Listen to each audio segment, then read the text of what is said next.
Welcome, everybody, to Sustainability Consultant Network, or SCN's first webinar event for 2025. We're really glad that you could come to this. I'm going to start with the land acknowledgement. We acknowledge that the land we are living on is the traditional territory of many nations and is now home to many diverse First Nations, Inuit, and Métis peoples. We acknowledge that the earth is sacred and that we all belong to it.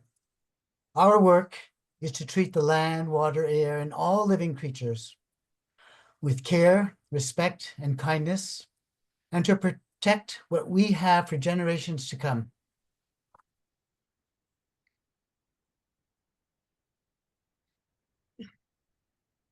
Hi, I am Mark Tackefman. And I'm Stephen Poon, and we are your hosts for this evening. And so let us start this evening by getting to know each other, and we'd like to invite you to participate in a little poll to understand about the demographics about the audience. Veronica, please.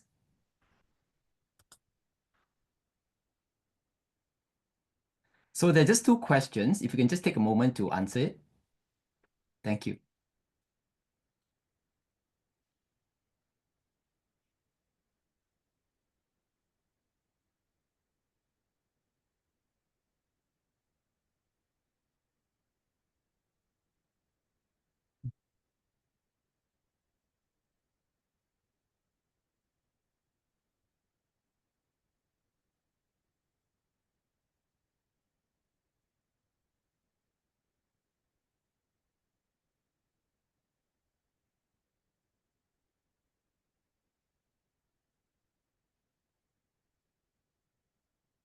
Okay, so we're seeing the results coming out, and so I'm just reading off the bar chart here. So it looks like we have a big group of people from the working professional group, and some from the students, and a smaller group from the non-profit. And most of you got to know this event through social media, and some of you through your professors from the school, right? Probably for myself or one of my faculty as well. So thank you very much. So nice to know the composition. Okay, so let's move on. And so Mark, over to you. Hi, so our focus tonight is on our local community groups and how we can be inspired by them. By exploring environmental grassroots in Toronto, we can learn how to create a greener, healthier future for us all. For this reason, we have chosen to showcase two successful organizations. Both are volunteer organizations, but they have different engagement models.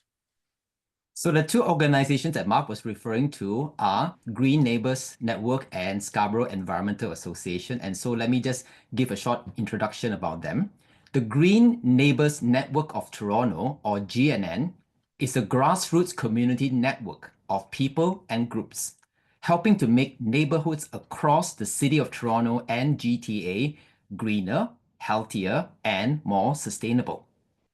Scarborough Environmental Association, or SEA, runs a wide range of events to serve local communities while educating participants about climate-friendly policies.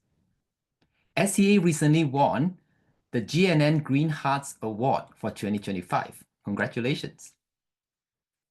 So now that we're talking a little bit more about the volunteer organizations, we're going to now do a second poll if you could help us participate. And this is to better understand about your volunteering experience. So again, Veronica, please. So just two questions about whether you do volunteer and what made you volunteer.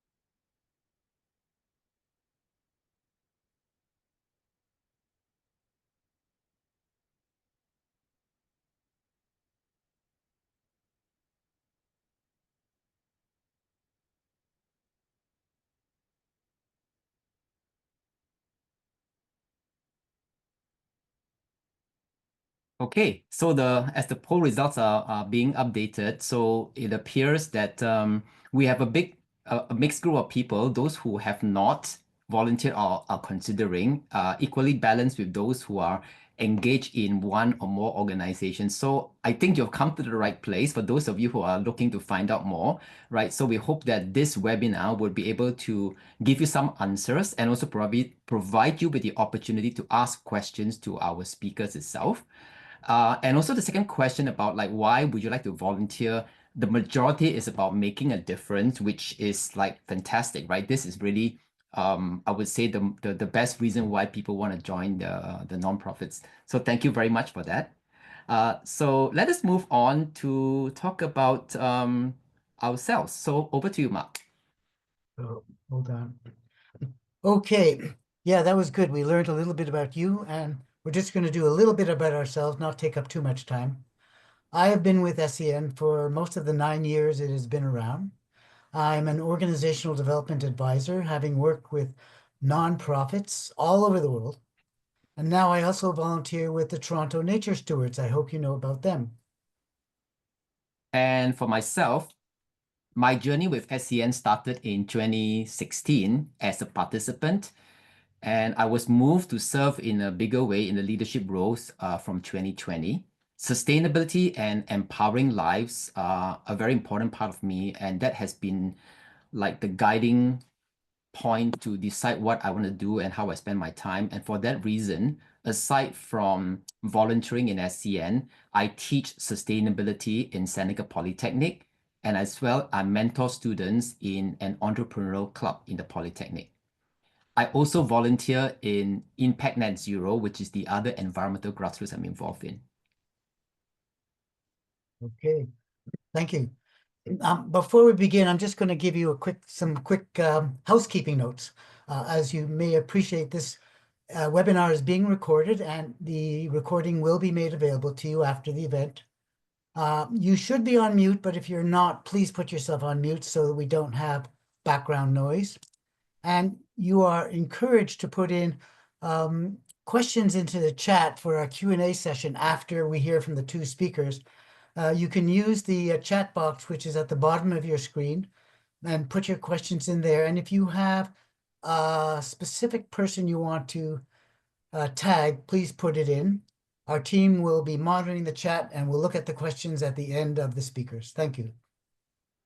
Okay, and I'd like to just share a little bit about the organization Sustainability Consultant Network. You heard that mentioned at the beginning by Mark, and then we keep on saying the acronym SCN. So what exactly is Sustainability Consultant Network? So SCN is a grassroots organization based on the GTA, dedicated to fostering a regenerative and sustainable society. SCN brings together environmentally conscious individuals to share expertise, engage in meaningful discussions, and drive change through events, workshops, and advocacy. And so that will be a beautiful segue now to talk about engagement for me and Mark to introduce our two speakers of these two established organizations. So I will introduce the first speaker, Mark Simmons. Mark Simmons is the co-chair of the Green Neighborhood Network of Toronto, the GNN, and he has dedicated his career to the public and non-profit sectors, playing a leading role in shaping provincial policies, programs, and initiatives. Currently serving as a team lead at the Ontario Ministry of Health, Mark provides policy leadership on strategic initiatives aimed at improving the healthcare system. Mark also co-founded St. Lawrence Reduces, a local reduction initiative inspired by the Canada Reduces model. Mark previously served on the board of VegTO, a Toronto-based nonprofit that encourages plant-based eating for a healthier and more sustainable lifestyle. It is my great pleasure to invite Mark Simmons on stage. Mark, please. Hi, everyone. Pleasure to be here tonight. So I want to introduce all of you to GNN, and I've got a short deck here to walk you through, but I will not take up too much of the attention because I want to make sure we have ample time for our second speaker. So thank you so much to the Sustainability Consultant Network for inviting us here tonight. Really appreciate the opportunity to speak to people. And thank all of you in the audience for being here as well. It always lifts my spirits when I see other people who are interested in getting involved, helping out, and making a difference. So great to see everyone here. So you've heard a little bit about GNN already. I'll recount a little bit of it and then talk more about what it is we do, who we are, and how you can get involved. So as mentioned, GNN is a grassroots community network of both people and groups that are working together to help make neighborhoods greener, healthier, and more sustainable. Specifically, we have over 60 groups involved in the network and over 1,000 individuals. And those are people from across the GTA and all aligned with the common goal, as mentioned, of making GTA greener, healthier, more sustainable. You'll hear that a lot tonight. We also understand that we have a personal role in that. And so we really are trying to bring together that global view with a local view. So the environmental challenges we face are many, as you know, and there's no shortage of different ways for people to get involved. GNN really values and recognizes the importance of local action, and we firmly believe that individuals can make a difference. We also believe in the importance of working together to address issues that we're most passionate about, and we try and have a little fun while we're at it. So we just wanted to share our vision and mission with you and unpack it a little bit so you get a better sense of what it is we do and what we're trying to achieve. So really, we want to make Toronto an exemplar for other cities. A lot of really important climate action is happening at the municipal level, and the city of Toronto is a really great example of a city trying to take a leadership role, setting ambitious targets and working to address them. So happy to be in a city that is actively trying to take action to address climate change. And we see ourselves as working alongside them and complementing their work, but filling in areas that they cannot focus on because of the breadth of their work and because of the nature of government. So we envision a fully sustainable city, and that includes our emissions, our waste, and our ecosystems. But primarily, we want a city where people feel connected to nature and are in balance with it. Because when you have that connection and that feeling of balance, you're more motivated to make sustainable choices and to fight to keep the city healthy and green. So we're working to do that by connecting the many great grassroots groups that are already working to make the city a greener place. There are a lot of them out there already. You'll hear about another example tonight. But as mentioned, we have over 60 in our group, and we know there are many more out there waiting to be found by us. We help to promote the great work that they do and amplify their voice and make sure that others are aware of the work, the impact it's having, and how to get involved with them. And we provide supports where we can to lift them up and to amplify, as mentioned, the work, and also to amplify the people and make sure they feel seen, recognized, and appreciated. We also connect new volunteers with those groups, and we help new groups to get started as well. So as I've mentioned, there are many ways you can get involved in making the community greener, healthier, but I'm sure you could add many others to the list.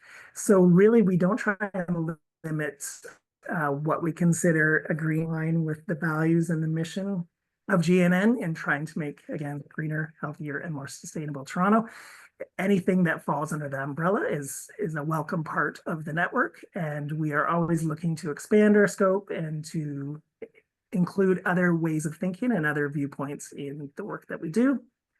So primarily our focus is on reducing emission, which obviously is a very important and very big aspect of climate action, but certainly not the only aspect. So we also look at things like protecting biodiversity. A healthy biodiverse ecosystem is a good sign of a healthy environment and goes hand in hand with addressing some of the climate challenges we face. We also want to improve our green spaces, again, to help people feel more connected within the city. We work to reduce waste, and whether that's through repair or just getting people to make more sustainable choices, and focusing on climate resiliency as well. We know that climate change is and will continue to happen, and helping the city to be more prepared for that and better able to weather, so to speak, those impacts. And finally, we also advocate for political action. We are we don't prefer any one particular political point of view as long as they're focused on making the environment healthier. But we do advocate for political action at the local level with MPs, MPPs, and councillors at the city level. So all of this work goes together to help make our environment healthier, more livable, and it gives an opportunity for people to get involved in a way that's a little more tangible for them. It's something that they can work on with their neighbors, they can work on in their communities, and they can see a real difference in the effort that they put in, which can sometimes be a challenge when you're trying to address climate at the national or international levels. So we find that working locally helps people to see the benefits, as I mentioned, but it also allows us an opportunity to highlight those benefits, and it kind of helps to encourage people by seeing the difference that can be made to get involved and try and make a difference themselves. So it really is a great model, I think, of helping to show people that really they have the power as individuals to make even small changes, but those small changes can have roots to changes in other communities or other municipalities, as the case may be. And that can be anything from planting trees or convincing their local MP to take action on a specific issue. So there are several ways you can get involved with GNN. You can join as an individual member, and what that means, you'll be part of the network. You'll get all the information that we share with members, including our newsletter and other sources of information. You'll hear about opportunities to get involved with member groups and hear about a lot of the great things that are happening across the city by those groups. If you're already part of a group, you can join GNN as a member group. And really, as I mentioned, it's a great opportunity to showcase the work that you're doing to other groups, to the general public, and to stakeholders, including the city, who may be interested in partnering with you or amplifying the work that you do. And finally, you can become a GNN volunteer.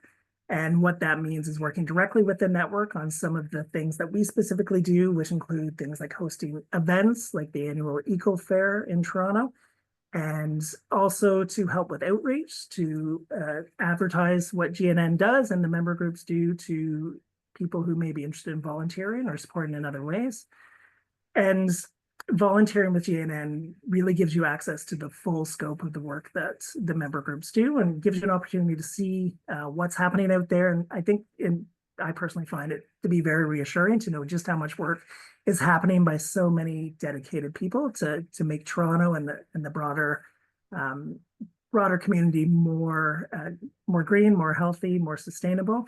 And that passion is really what drives GNN and our volunteer members as well. There are two other opportunities that you might be interested in. So we do have a few special interest teams.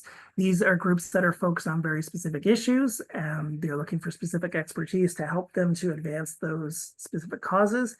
So one is on building retrofits, which, as you may know, we have a lot of old buildings here in Toronto that need to be retrofitted to make them more sustainable and climate friendly.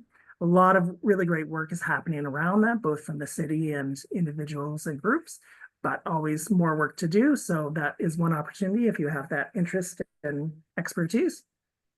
We also have a political advocacy group, as mentioned, and the goal of that group is to have members in every riding that can reach out to their local politicians, whether MPs, MPPs, or councillors, to talk about specific issues that are of interest to GNN or of interest to the individuals, and that we hope will be of interest to the politicians and that they will champion on our behalf. And finally, we have waste reduction groups. There's a lot of opportunity for people to change the way that we eat, the way we interact with the environment, and change can happen both from the top down, from government changes, as we've seen in Toronto and Canada, where they've prohibited certain types of plastic, but it also can be driven from the ground up. And there are a lot of really great examples. Canada Reduces is one of them that is really looking to get the community involved in making more sustainable choices. And finally, if none of these appeal to you, you always have the option to start your own neighborhood green group. So this is for someone who maybe feels passionate about a certain issue and they want to tackle it within their own neighborhood. Hopefully they know a few other people who are interested that can work with them. And what GNN can do is provide some support, some guidance to help get that group up and running, give them some of the resources that might help them to do so, and connect them with other groups that can give them guidance and advise them on the best path forward. So several different ways to get involved.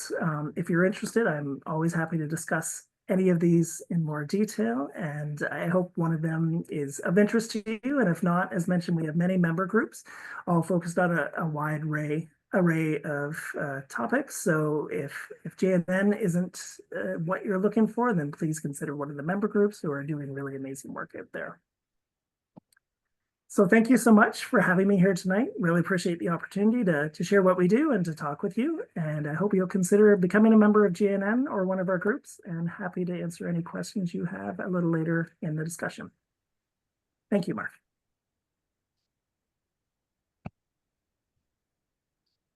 Well, I should point out, Mr. Simmons, that SCN is a member of Green Neighbors, and I've attended many of your events and socials. And for people listening, if you just want to have a good time, GNN is the place to be, and you meet incredibly wonderful people. So our second speaker is Fiza Khalid, who is the co-founder of the Scarborough Environmental Association, or SEA, or C. She is C's social media manager and a dedicated Scarborough community organizer. She was enrolled within the Pathways to Education program, where she gained a deep appreciation for the significance of mentorship and community engagement. She also serves as a board member for TTC Riders, where she advocates for improved and accessible transit across Toronto. That's quite a challenge. Additionally, she is a volunteer lead within Progress Toronto, focusing on affordable housing campaigns, and I'm sure she does a lot more. Fiza, the screen that is yours. Hi everyone. I'm just gonna share my screen. Okay. So welcome everybody. My name is Fiza, as Mark introduced me as. SEA is relatively smaller compared to GNN, but we do a lot more. We do a lot in Scarborough. And so how did we get started? It was through a small grant of $2,000 through the city, where we just wanted to do cleanups in our neighborhood. And it was through the climate action grant. And once we started getting more involved within local groups and understanding what advocacy within Scarborough actually looks like, we were like, oh, this can be much bigger. And so it was a small action of me impulsively being like, I want to clean up a park near me. And then it kind of grew into something much larger. And so this is kind of the best part about advocacy, where you can start off by just showing up, and then it can grow into something so much bigger. And so something about us is that we are a grassroots organization looking to, I just want to confirm, is my screen sharing? Yes, right? Okay, we're good. We're a grassroots organization looking to build a network of community leaders for the purpose of activating groups on a neighborhood by neighborhood basis against the threat of climate change. And that's a huge, lofty goal, but we understand that environmentalism is a very broad scope. And so it can be very hard to kind of pinpoint what we are really care about, because again, people are disengaged. Some person who is, wants to advocate for the environment would care more about density, so affordable housing or better transit, or even just having public spaces for their kids. And so because environmentalism as a form of advocacy is so broad, it can be hard to organize. And this is a problem that we face, right? So we find that people who are more likely to be isolated. So I think Toronto was based, I think 2024, it was considered one of the loneliest places with 37% of people who felt lonely more than 3 times a week, 47% of people who felt like they didn't want to or couldn't talk to their neighbors. So we see social isolation as a huge reason of why people are not engaged, why people don't vote, and that is a huge problem that we try to focus on. And so a lot of our events are we try to be very inclusive. So we ensure that there is accessibility needs, as well as a very broad range of events. And I'll talk more about that later. But we try to be represented in a geographical basis, so that when we are advocating for certain policy changes, we are ensuring that we're doing it within that localized area, because it can feel very daunting, especially with everything that is going on, that I can't make a difference because so and so is in charge and he doesn't even care or whatnot. But when you are making change, local change is very powerful because you can see it um, change your day-to-day life. So for example, if transit is better, you're getting to work faster, you're more likely to go out because transit's not down again, right? And so this is something that we are trying to focus on. And what we're finding is that our theory of change has developed over time, where we want to make sure that we are promoting and empowering newer advocates, activists, or even someone who's just very new to this, and empowering them with the skill set and shared resources that we provide to run their own events, or even having that support with SEA. So we're trying to create mini networks by running events in localized communities and with existing members within that community, by building trust. And also through building trust, we're able to create influence. For example, we had a couple events where we had ridiculously large Valentine's Day card for Michael Thompson, because we wanted him to vote yes for the busway, and we worked with TTC riders for that. So a lot of the people that did come, they were not aware of, one, the RT being shut down, how it's going to affect their day-to-day, because people are so disengaged with politics, because again, the barrier to entry is relatively hard. Let's be honest, right? They make it confusing for a purpose. And what we try to do is we try to push policy-based decisions that are going to affect that particular community. And when we are advocating and we are running events, we say, oh, there's actually this is happening, and if you want to contact your city councilor or so and so, you can do that. And so that is something that we try to work with city councilors, but also we want to make sure that the individuals within that community feel empowered and feel like they have a form of like responsibility in their writing, right? Because again, if you don't feel empowered, you're less likely to take action. You're less likely to even consider, oh, how is this going to affect my neighbor? How is this going to affect me? So that level of civil engagement will create some form of, this is my place. I belong here, right? And you are more likely to vote because of that. And so the municipal election, I believe it was like, someone can correct me, I think it was like 39 people came out to vote. Like that was a voter turnout, which is like abysmally low, and it's like kind of sad. But again, we are facing an epidemic of social isolation, and how we try to at SEA try to kind of combat that is by creating connections and trying to maintain those connections. So something like, what does a connection look like? It can be as simple as going to an event or just showing up, right? Showing up is the biggest step. And I think that is the most important step, because that will get you introduced into what is even possible. Understanding your capacity of what am I willing to do, one for myself and one for others, right? So understanding your capacity on that end, but also becoming the, like, for example, people rely on SEA for certain, like, oh, we're showing you like bipartisan election reviews or voting cards from other bipartisan NGOs, right? And so they will essentially trust us because they had that connection. So we want to make sure that you are also building those connections within your neighborhood.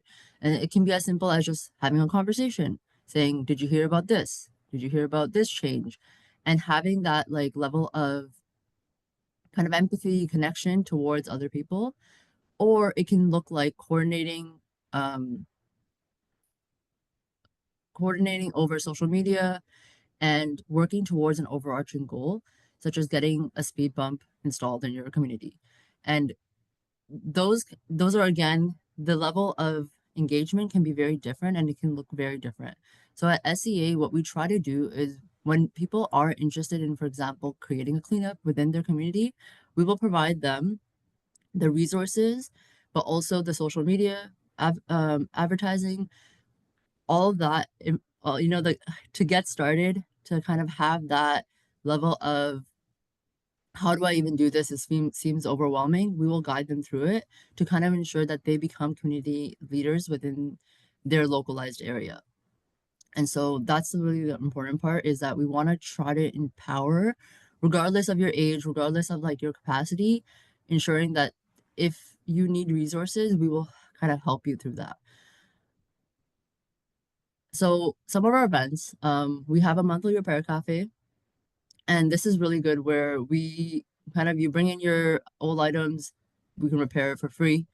And this is a cool part where high school students will be like, oh, I actually want to learn how to, you know, repair. And so we'll get them engaged into mentoring a person who has experience, and they'll learn how to repair. And same with the bike repairs, we have those in the summer as well, and park cleanups. And a lot of the park cleanups are based off of like what kind of our audience wants to do. So we'll have one person who is a volunteer, probably doesn't come to events as much, but really wants to do cleanups. We'll have them plan it out, we'll have them set the date, and then we go through with kind of helping them plan it. And so again, it is trying to engage the community members at where they are and you know what their capacity is. So we do toy swaps and clothing swaps as well.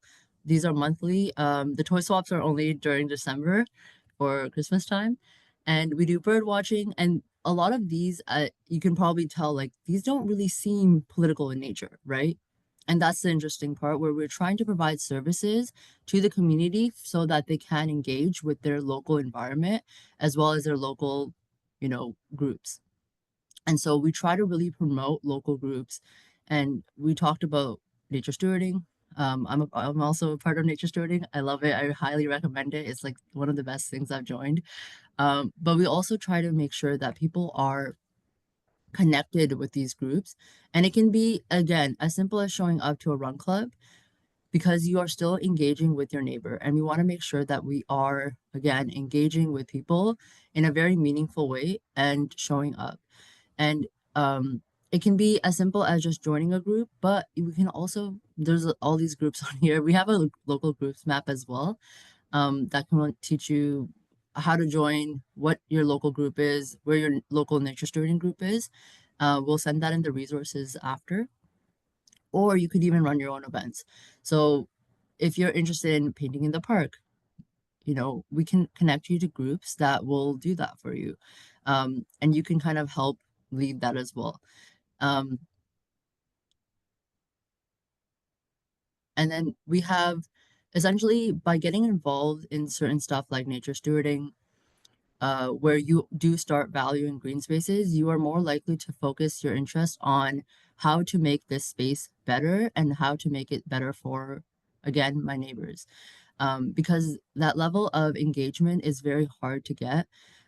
Even myself, like I was like, I don't like talking to people, but you know, through talking to people, through understanding how people work and um, how people view the world, you're able to kind of broaden your understanding of the like how people are existing in this, you know, Scarborough or in this community, and how to kind of make it better for yourself. Because you know what's best for your community. And I think getting involved within your community is the best way to advocate for it.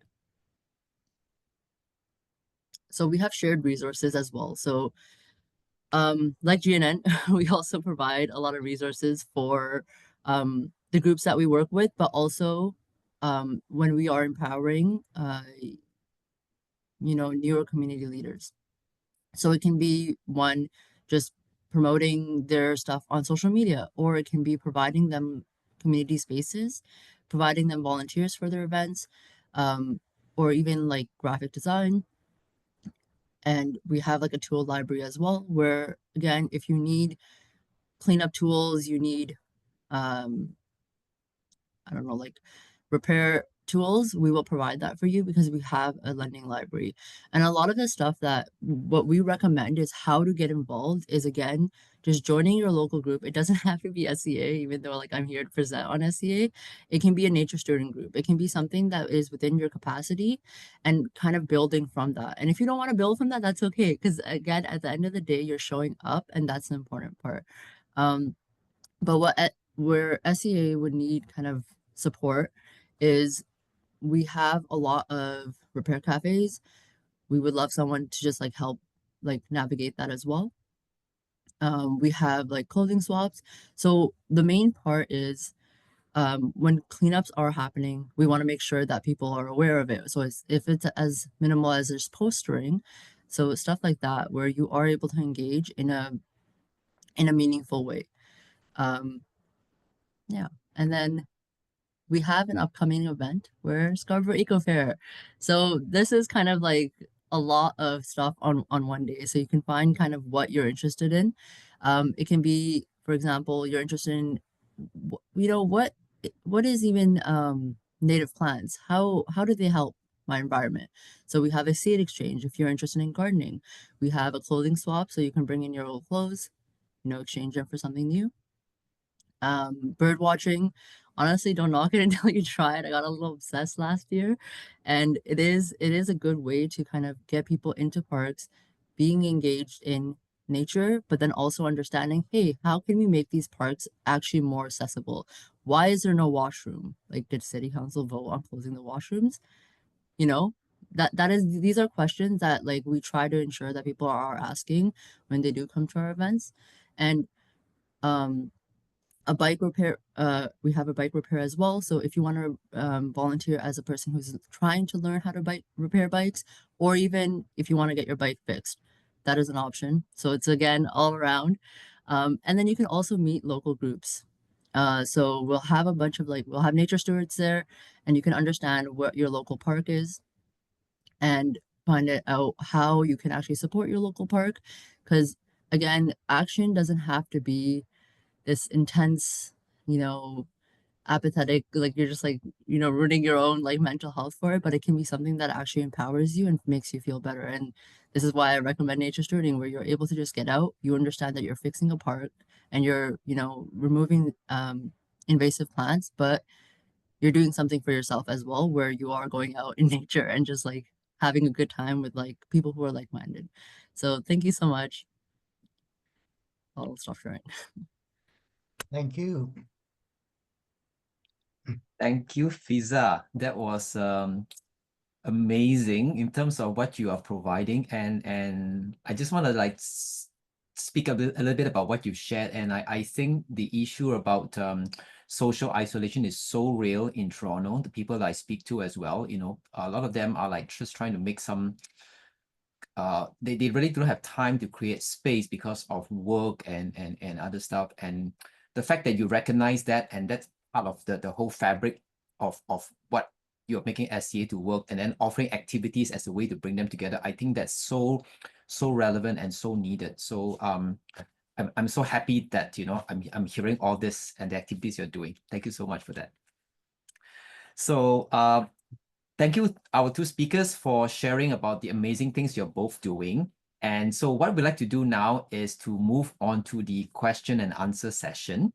So to all of you, our audience, if you have questions for Mark and Fiza, or to both, please do put it down onto the chat, right, in the Zoom. And you can activate the chat by finding the little chat button at the bottom of your Zoom window, right? So knock it in there. And while we have questions that are coming, so I'm going to start by asking both of you a question, right? A common question. So Mark and Fiza, could you share what inspired you to do the work you're doing? Like, what was that light bulb moment? And also, could you share like how were you successful in growing your organization to what it is now? Because both organizations are like very established and very sizable, so it's something to be proud of. So talk to us about your journey to this stage. Sure, happy to. I'll Can we go start first with- if that's okay.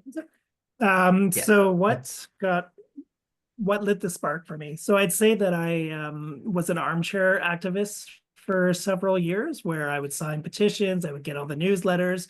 I was getting informed and learning more about what was happening in the environment and opportunities to take action.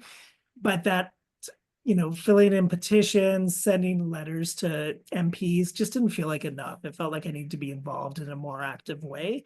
And that was the piece that was missing. And I tried a few different organizations, volunteering with them, and found that the missing piece there was the work that I need to do. I need to feel like it was having real impact. And it can be really hard to address some of the big challenges that we face, like big oil and, climate change and government indecision and inaction on these things. It can be really hard to tackle that from a grassroots level. We have a lot of amazing not-for-profits out there that are focused very much on that, and absolutely believe in supporting them.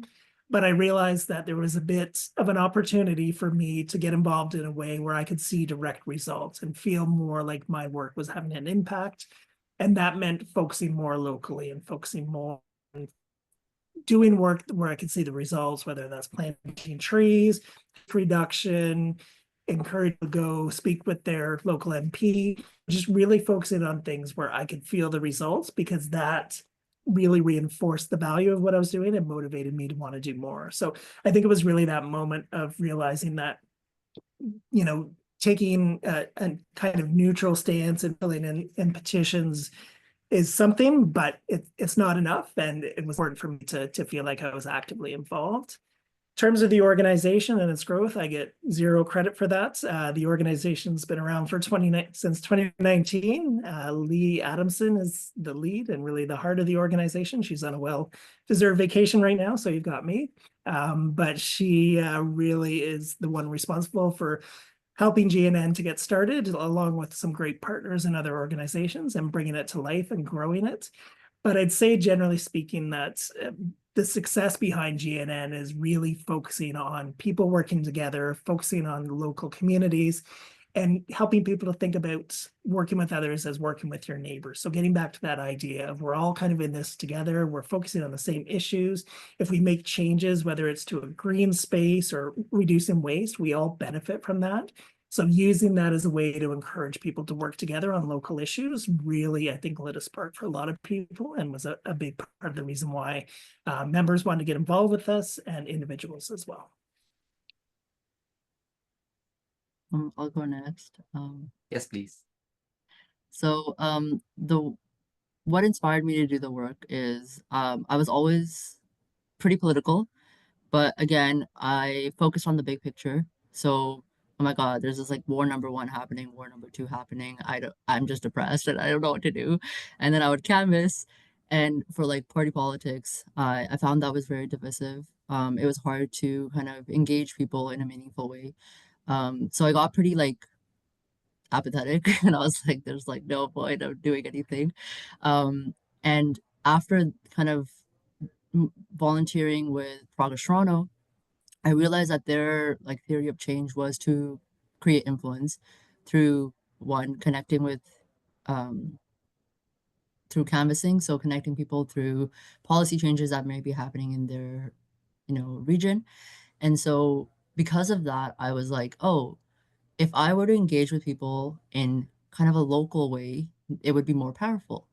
I started kind of going to cleanups and then being like, okay, this is actually I don't feel drained after doing this. Because after like canvassing, after like, reading the news, I always felt so drained, and I was like, I don't know what to do. Like, I feel like I want to do something, but I just feel like it's all so above me, where it's like, how am I going to tackle big oil by eating like, vegetarian food? Like it just feels like very overpowering, and overwhelming. But I felt like when I was doing anything local, I kind of started understanding like, oh, if I can see a bit of change, even just 1%, I can at least see that change, right? If someone can come up to me being like, thank you so much for like, coming to this cleanup, because that's kind of like how I started, I can actually see that change where there is that appreciation, there is that like, um, this park is clean at least, right? People are able to walk through it without feeling a certain way. And so I was like, okay, we need to do more like local environmentalism and advocacy. And I think that really kind of changed the whole like understanding of advocacy and understanding how to connect with people as well. Because again, I'm not interested in arguing my ideas with you. Okay, I'm not like interested in arguing politics with you. It's more of like, are you able to show up for your neighbors and are you able to kind of engage with people in a meaningful way? And I think like engaging with them as human beings, as people who, you know, don't have all their ideas figured out, but I don't either, and that's okay. I think I was able to do that through SEA, and being able to organize through SEA has really kind of open my ideas of like what is possible in your community, but also I think um has really like shed a light on like when people are engaging with us. Like for example, like they'll be like, oh, they'll message us and be like, oh, what are you guys doing this weekend? Do you have anything planned? And it's just they just want a family outing, right? So it's like it doesn't always have to be political in nature, and I think that that is important where if you are connecting with people, that is a form of like politics, and it can be very radical, and I didn't realize that, and I think like that's such a simple message, but once I started realizing that, I was like, oh, there's so much that we can do locally. Like it's very amazing. um and then in terms of like how we were able to be successful in growing our organization, I think social media had a huge part. um we had one cleanup in the beginning. People showed up to it. Then we had another one. No one showed up to it. And then we're like, it's like, trial and error. And so the whole time we tried to make kind of our social media very engaging and active. So when people are following us, they will learn about different topics around Ontario and Toronto. So it's not just like events, but it's like, oh, here's the voter turnout for this election, or hey, do you know about smart track and this, right? So making engaging content, but also making content that is easy to share and you want to share because it just looks good. And so it can be eye-catching, and I think like we're all aesthetic people, we all want to have like something that's like pretty, and we try to kind of really emphasize on like the algorithm and trying to do that, but then also connecting with local groups. So because we were part of the Climate Champion grant, I had access to other climate champions. And so I was able to learn from what they were doing and how it was effective. And so sometimes we would just show up to their events and we would advertise, this is a group that we're starting. If you're interested in joining, let us know. So it was a lot of like peer-to-peer communication in the beginning. And then it started like, um, snowballing, which is really good because it does, again, trial and error. It does take time, but it was like a more of a passion project for myself. Thank you. Thank you, Mark and Fiza. And I think the common theme again is about connecting with the people around. And sometimes it's like sparking, the catalyzing the action itself, because there are people there that kind of like want to do something, but sometimes they don't know, or sometimes they have some hurdles to like get connected. But then I guess what I'm hearing is that you wanted to create impact and you are persistent. So sometimes it's a hit and miss, but after a few hits and misses, then the avalanche starts to snowball, right? So and that's where you are, where you're right now. And so yeah, thank you so much for that. So yeah, we have a question from the audience, and so this question is directed to Fiza, and it goes like this: how does one participate in the bike repair? Do you need to first learn how to do it? Yeah, so you don't need to learn. This is the same with repair cafes as well. So those are monthly. You don't need to know anything. You can just message us on Instagram saying, I'm interested in learning how to repair bikes. And so what you'll be paired up with an expert who will kind of walk you through it. So they'll make you do like certain things and teach you while you're fixing bikes.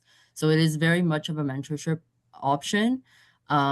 and this is the same thing with the repair cafe where you're interested in like learning how to like fix lamps. For some reason, we get a lot of lamps that are broken.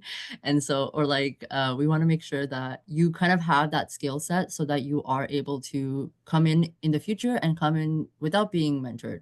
And so you can learn it yourself. You can go home and do it for like your neighbor or your mom or whatever. So you don't need to know how to repair anything. You can come literally just like empty thoughts and just like follow the mentor.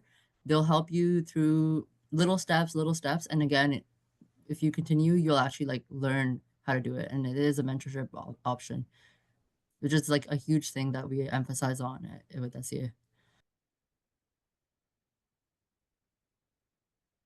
Mark, do you have the next question? You're mute. Let me move over to give Mr. Simmons a question. Does GNN help startup or existing organizations secure funding for their operations? Great question. The short answer is we can assist and point groups in the direction of available funding. It's not something that we actively do. It's kind of on a case-by-case basis, but there are a lot of great funding opportunities out there, including from the City of Toronto. The example earlier that Spawned C was a great one. There are a lot of like small funding grants available to get groups up and running, but there are other ones out there as well. And so we really work closely with the city and try and promote the great work and the great opportunities they have for funding. But there are a lot of other things out there. And so as people share what it is they're trying to do and what their goals are, we will try and find something that matches and encourage them to apply and give some advice, if helpful, about how they might increase their chances of success. Do you use members in your umbrella group to assist in other groups? Do you connect them up and create partnerships? Absolutely. That's a huge part of what GNN does. So it really, the network is about bringing individuals and bringing groups together. There's no point in having 5 different groups working on retrofits, for example, all starting from scratch and figuring out how to do it from scratch. So a big part of what we try to do is bring those groups together so they can have conversations, they can share lessons learned, they can learn from each other, and in that way speed up the process of the work they're trying to do and not duplicate efforts, and really again leverage the learning and sharing and cut down on the time that it takes to go from idea to action. So that's, as I said, a huge part of what we do, and lots of opportunity to do that in different ways. So a lot of times it's kind of one-on-one, where if we know someone who's working on a specific issue, a certain group, we'll connect them with others. But we also have had a couple of events, an annual event called the Green Hearts event, where we bring member groups together, sit them at tables to discuss similar topics, and really encourage people to share their best practices and what they've learned with each other, and build networks that way as well. So lots of different ways to do it, but it's absolutely at the heart of what GNN does. So, if I sort of extend the question to you, I know C does do some collaborations with other organizations, and some of the advantages Mark Simmons just explained, but do you see other advantages or maybe drawbacks? Drawbacks in relation to what? To partnering with other organizations? I don't see any drawbacks. I think a lot of the times, like, we do need volunteers and we're just like, oh my God, we sent it to everyone else. And that's not the good thing. But I think again, it is like, if the environmental space, it is so broad where as long as someone is doing something that they enjoy, they will stay in that particular group or in that particular, um, organization a little longer.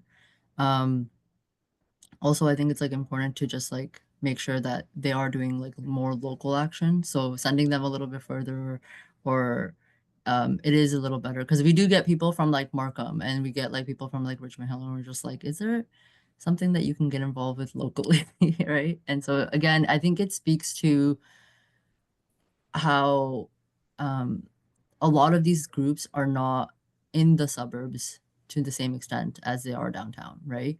And I think that might be an issue in of itself where, for example, like when we started SEA, we're just like, there's nothing in Scarborough. And then once we got kind of into the inner circle, we kind of figured out, oh, there actually is, right? And so again, it's the lack of like exposure that people have, but it's also like it's hard for people to like find certain groups in as well, right? So I think that's why like GNN is so like powerful, where they're able to like kind of pinpoint what you're interested in. Thank you. Stephen? Okay, we have another question from the audience, and I believe this one is for Mark Simmons. So I'll read it out to you. It's about 2 sentences, so I'll read it slowly. So this is from the audience, right? So trying to do a small eco fair in our community. We are planning a swap event and a repair cafe, and also doing gardening and community cleanup. My question is, do you go out to communities in the West End, and what would it take to have your group come out? Great question. Thank you. So first, congratulations, and thank you so much for looking into starting this. We need people who recognize the need and are willing to jump in and bring it to life. So we do have groups West End that I believe could support with some of that. So that would be one way we could help. Absolutely, I'd be happy to go out and perhaps Lee as well to talk with your group and give some pointers in terms of how to get started and specifically in the areas you've mentioned. But the real value, I think, would be to try and connect you with some of those groups in the West End where you can meet with them, learn from them, work with them, and share ideas. So what I would suggest, I'm going to give my email address. It's Mark, M-A-R-K, at gnntoronto.ca. I'll put it in the chat as well. Please reach out to me, remind me of your question, and I will find the groups that might best be able to help. And also we can talk about us coming out and meeting with your group. Thank you. This is sort of for both people, and we will be running out of time eventually. There seems to be still a general lack of awareness of relevant environmental issues like waste reduction, air pollution, and so on. What more is needed to fix this? Both your organizations are doing quite a lot. Do you feel that there's more that needs to be done that maybe requires more resources, or are we just at our capacity right now? Jump in. I'm off mute, so I'll go first. Good question. I think it's hard. It's hard. There's so many challenges in the world right now, and the more challenges we add, the easier it is to lose sight of any one particular one. I've certainly gone down that rabbit hole of being so worried about so many things that I lose sight of the climate and environment and have to bring myself back and remind myself I can't fix all the problems, but if I focus on one, hopefully I can make a difference there. And I think it's kind of human nature that when you feel overwhelmed by all these challenges, it's easier to just tune it out sometimes than to really think, okay, what can I do here? What realistically would make a difference? But what I would suggest and what I've learned is that the best antidote to these feelings of anxiety, of helplessness, is really taking action. And whether it's small action, bigger action, whatever action means the most to you and you feel passionate about and feel like you could sustain over a period of time, that is the best way to start feeling better about where things are at. And so I think it's encouraging others by example to get involved, to show what you're doing and talk to your friends and family and say, I'm doing a cleanup this weekend, or I'm helping to fix bikes. And, some people may not connect that with big oil and temperatures rising and sea levels. But if you think about what a world needs to look like in 50 years, we're not going to have throwaway Starbucks cups. We're not going to be having cars spewing out emissions, right? The world has to change in so many fundamental ways, and we all can play a part in that change. And so that's what I would encourage people to think about and just get involved. Find some way where you feel comfortable and you feel excited to make a difference, and let that be the example for those around you. Great advice. Fizza, would you like to add to that? Yeah, no, I completely agree. I feel like it's again, showing up is the hardest part. Understanding what is available around you. We'll send out a resource after about like local groups in your area. And so it's a map to figure out where you can get involved. But or if not, you can contact Mark. It is overwhelming, and I think that again, we just need to be a little easier on ourselves and just be like, at least there's something that I can do. And if it's not just like organize a cleanup or go to a cleanup or go to even like a run club, that's good for me and, you know, my mental health. It can be made simple if you are getting involved. And I think that that is the main part where peer-to-peer like communication and peer-to-peer like involvement is so important because again, we connect through emotions, we connect through how certain things make us feel. And so this level of like radicalization, this level of like loneliness, it can make people feel some sort of worse, right? And so we want to make sure that you are engaging, you are, you know, kind of sorry, I just looked at the chat. You are engaging and you are kind of doing what is best for you. And then I think like the rest can just snowball. Cause like again, what feels right, if you feel overwhelmed by something, you know, do it a couple times. If it's like doesn't change your approach.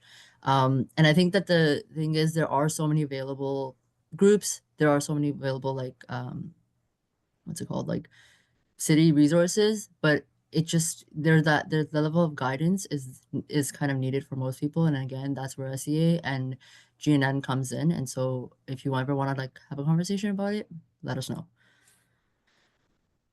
Thank you. Thank you. Stephen? So yeah, so I saw another question coming up here, and I'm also mindful of the time, so maybe perhaps this could be our last question, and then we will move on to the next segment. So if you still have questions, what I'm suggesting is that you have the email addresses of our two speakers. You can also reach out to them. And as most events, we usually don't have enough time to answer the questions, but this is really a happy problem. Okay, so the question I have here is actually for Fiza, and it goes like this. How can we get assistance from your group for our repair cafe? Yeah. So again, peer-to-peer, you know, connections, this is what I mean, so powerful. We actually don't even, like, the way that we got started with our repair cafes was through Repair TO. So if you contact them directly, or if you want their information, you can reach out to the email that I have in the chat. We will connect you with repairers, and they have them all around the city. There's probably a repair cafe that is in your riding, because they, again, are everywhere. I don't, you said East End, but I'm not sure where, or maybe you said West End. No, you said West End. Yeah. So I'm not sure where, but they will have they have it all around Toronto. And so reach out to Repair TO. They will help you. Okay, thank you very much. And so I think we'll just have to move on to the next segment. So thank you again, Fiza, and thank you, Mark Simmons, for this. So Mark T, over to you. So also, I want to say thank you that you shared a lot of great information. But finally, we have the pleasure of inviting Charlotte McDevitt, the co-executive director of SCN, to give her closing remarks. Charlotte, are you there? I am here. Can you see me? Hear me? I hear you. You can't. You can see me. Hi. Evening, everyone. I would just like to say thank you to everyone for attending, and thank you to our speakers, Mark and Fizzer. I know certainly I've been left feeling sort of inspired, and you've reminded me about the power of each one that each one of us have, really. And I think it's based on just caring, first of all, showing up, connecting, and empowering ourselves, and by that empowering those around us. So I just want to say thank you. Thank you for sharing your knowledge and experience with us tonight. And also to our SCN team, who also just as individuals, just everyone just doing what they can. And that's so powerful. So thank you. Thank you, Charlotte. We've come to the end of today's webinar. We hope sincerely that you got some good and actionable takeaways. We'd love to hear from you in the future. Stephen? And so on behalf of SCN, Mark T and I would like to express our heartfelt thanks to our two speakers, Mark Simmons and Fiza Khalid. So Mark and Fiza, we really appreciate your generosity, what you've done for the community and your time spent with us this hour so that we could then help to reach out to other people to really help our community. So thank you so much for that. We're also grateful to Impact Net Zero for being our supporting partner. And most of all, thank you to all of you, our audience, for spending this evening with us, for believing in SCN that through us we can together work together to make a difference and to help all of us, because we all live in the same planet. We live in this little place called Toronto, and we want to make it better and greener. Thank you so much. Thank you. And so we've come to the end of the session. So I would just ask all of you to just hang on a minute after we say our goodbyes, because I'm going to flash a final slide with the QR codes that will link you to the organizations GNN, SCA, as well as ourselves, SCN. So thank you very much. I will share my slide now, and I wish you all a very good evening.